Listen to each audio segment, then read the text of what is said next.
Hi students, welcome to plus one computer class. So we know we are discussing about algorithms and flowchart, and our chapter name is principles of problem solving.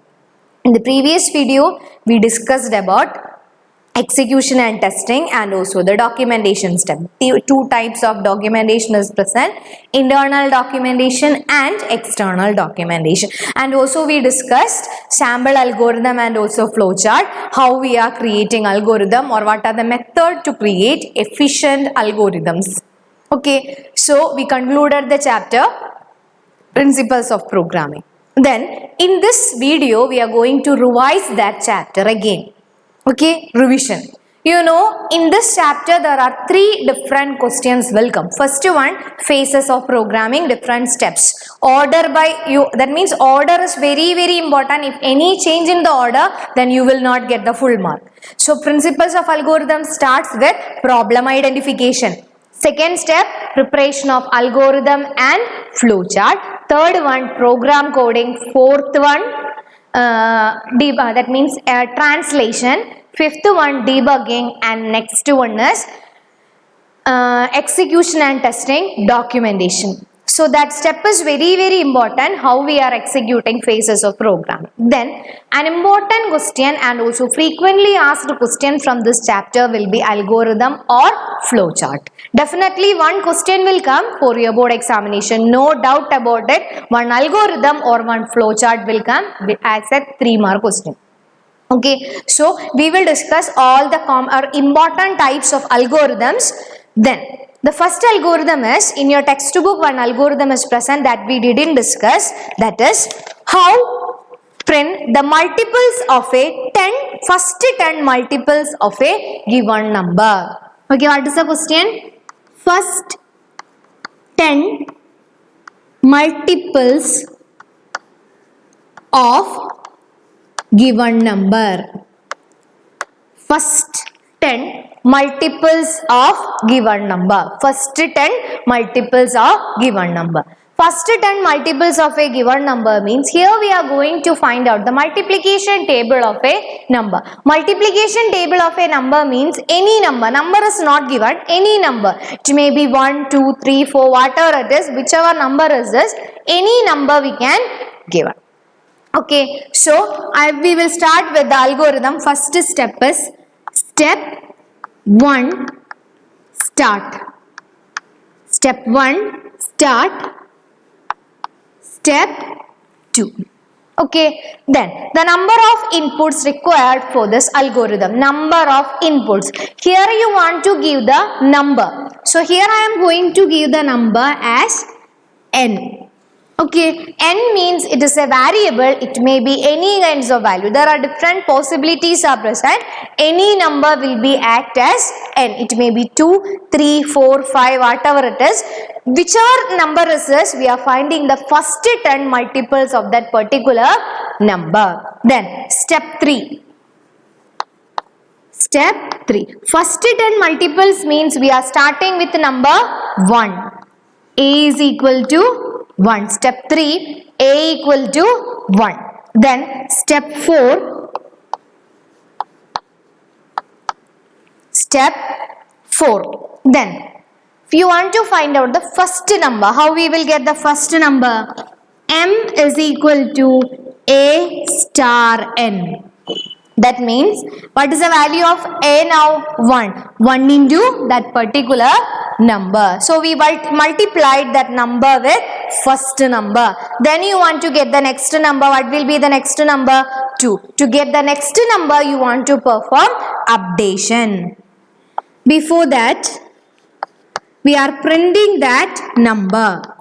Print m. After printing the number we are changing the value of a. How we can change the value of a? A is equal to a plus 1. A is equal to a plus 1. Then you want to repeat the steps. How many steps you want to repeat? 4, 5 and 6.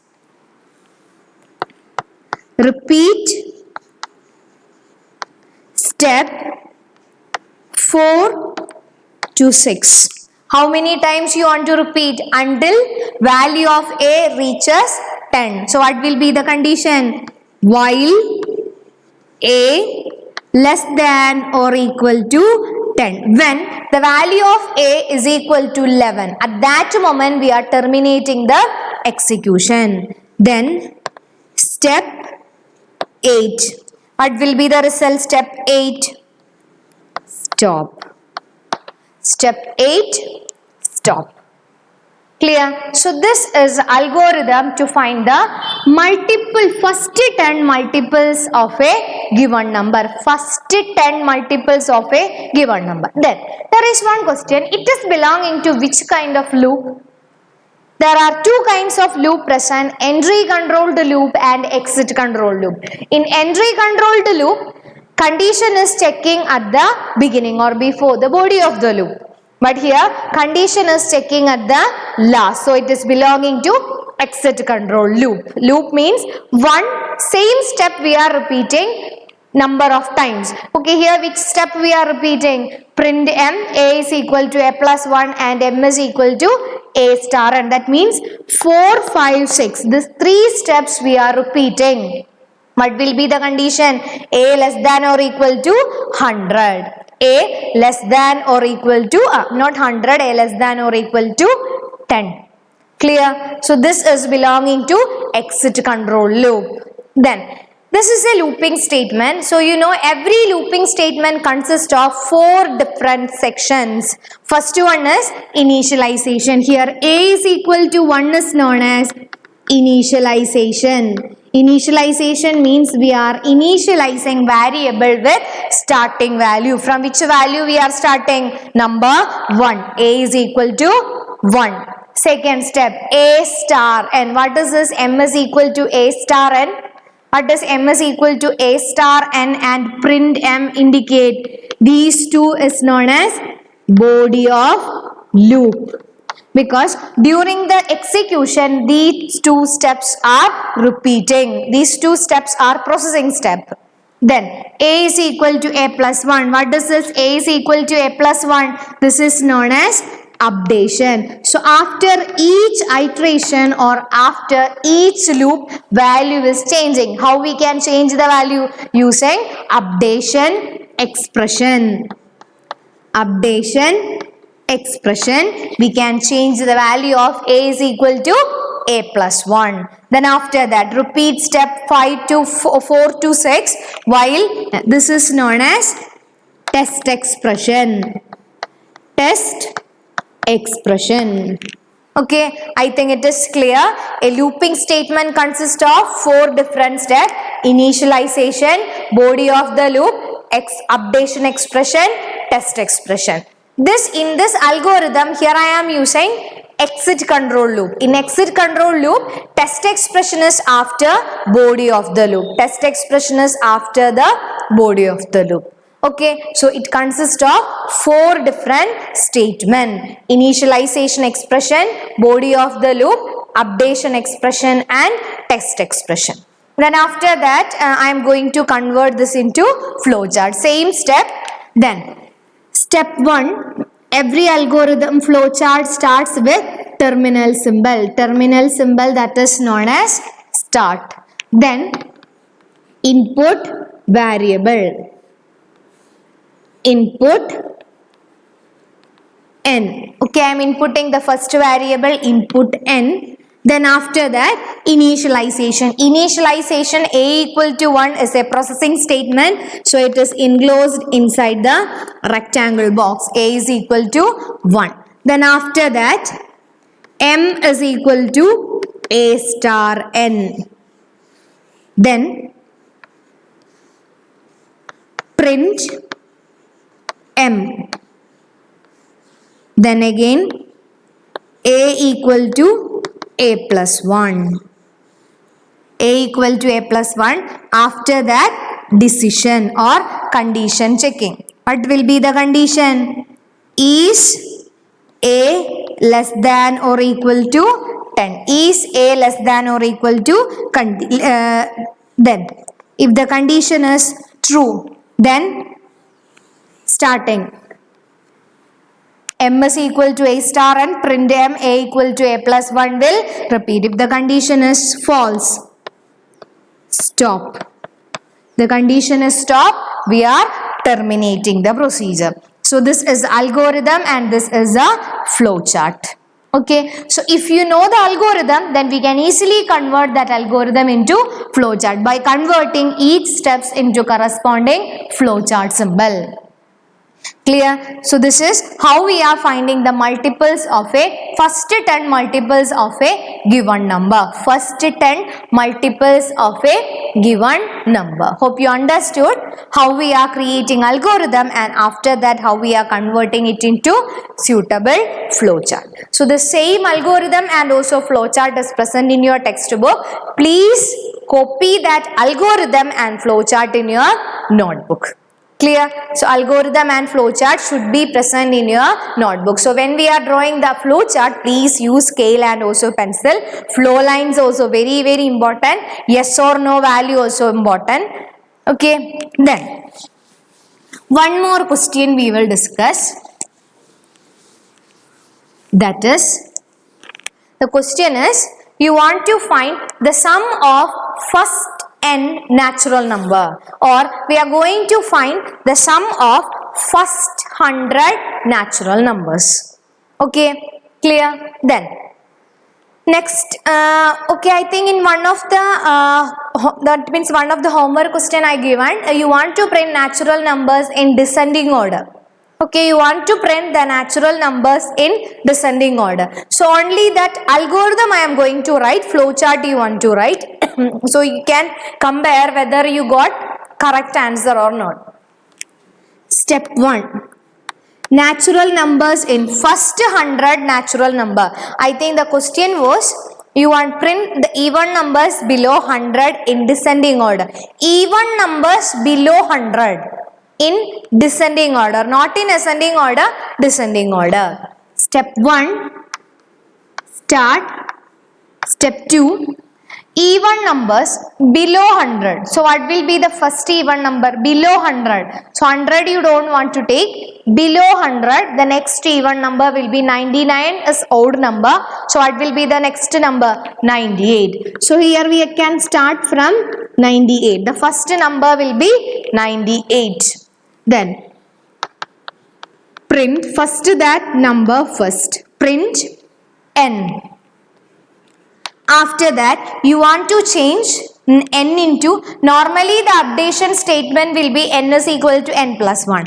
Here instead of that, n is equal to n minus 2. The value of n is equal to 98. 98 minus 2, next even number will be 96. Then step 5. Okay, so here again we are repeating the step. Repeat step 3 and 4 while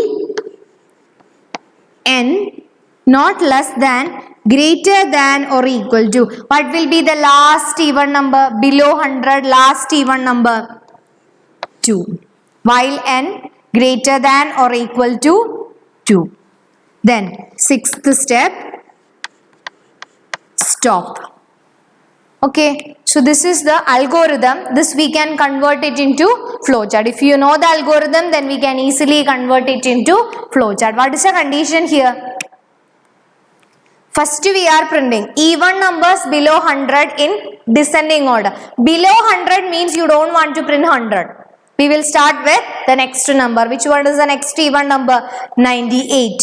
Then if it is odd number, instead of 98, which number will come? 99 will come. Is there any change in the update expression? No. There will be no change. Only the initialization statement change will be there. Okay. So instead of n plus 1, if it is descending order, we are using n is equal to n minus 2. Okay. Then next, okay, hope you understood this algorithm. We can convert it into flowchart. Here I am using exit control loop. We can use entry control to loop also. After n equal to 98, we can write repeat step 4 and 5 while n greater than or equal to 2, and as a step 4 we can write print n, and step 5 we can write n equal to n minus 2. So any method we can use, exit control or entry control, but the concept should be correct. Then next one, suppose I want to find even numbers sum. Okay, all the even numbers sum, the condition is between 100 and 200. All the odd numbers. Here I am using even numbers sum between 100 and 200. Okay, all the even numbers sum. Even number, what will be the first even number between 100? Even number, first even number between 100 and 200. Okay, between 100, so I am not taking 100. After 100, what will be the next even number? 102. So we will start with step 1, start. Step 2. Okay, here you don't want to input any number because all the numbers are given. So I want to mention from which number we are starting. N is equal to 102. Then step 3. Starting number 102. Then next number will be 104 up to between 200. The last number will be 198. Then step 3. We can write the condition. What will be the condition? Repeat step. Okay, here I don't know the step, so I am not going to write the step. Step 4. After the condition, we can write S is equal to S plus N. After that, N is equal to N plus 2. Step 6, S is equal to 0. In this algorithm, we require two variables. First one is N and second one is S. N is equal to 102, starting number, S to find the sum. Then after that, we are repeating two steps. Step 4 and 5 while N less than or equal to 198. Okay, between 200 I am not going to take 198. Then S equal to S plus 1, N is equal to N plus 1. Here we are not printing the sum between because at last we are printing the sum. So it is not belonging to the loop. Print S. Then after that, step 7, stop. Okay, so instead of n equal to n plus 1, what is here? N is equal to n plus 2. So the algorithm, we can easily convert it into flowchart. The condition will be while n less than or equal to 198. Then start. Then processing. N is equal to 102, S is equal to 0. Then repeat step. First I am going to check the condition. What will be the condition? Is n less than or equal to 198? Then if the condition is true, yes, n is equal to n plus 2. If the condition is true, S is equal to S plus N, N is equal to N plus 2, and after that we are repeating the procedure. That means again we are checking the condition. If the condition is false, first we are printing the sum. Print S, then stop. Okay, this is to find the even number sum. If it is odd number, you want to find the sum sum of numbers between 100 and even, not even numbers, odd numbers. There will be one change. Instead of 102, from which number we are starting? 101. Then instead of 198, 199. Okay, so this is algorithm and also flowchart. By this, if you know how to find out the even number sum, then we can find out odd number sum. Otherwise, natural number sum. Natural number, then instead of 100, we will start with 101. Instead of n equal to n plus 2, n equal to n plus 1. We are incrementing by 1. If it is even or odd number, incrementing by 2. Okay, so this is the second algorithm. So this is very important algorithm, because this kind of question you can expect for your examination. So when you are drawing the algorithm, flow lines are very important, because by this we can easily identify which steps we are repeating. S equal to S plus n and n equal to n plus 2. So this algorithm also you want to copy in your notebook. So hope you understood this. By this we are concluding the chapter. Then from next video onwards we will start our next chapter. So whatever algorithm that we discussed in this section, all this algorithm and flowchart you want to copy in your notebook. Okay, hope you understood. The remaining section we will discuss in the next video. Okay, then thank you.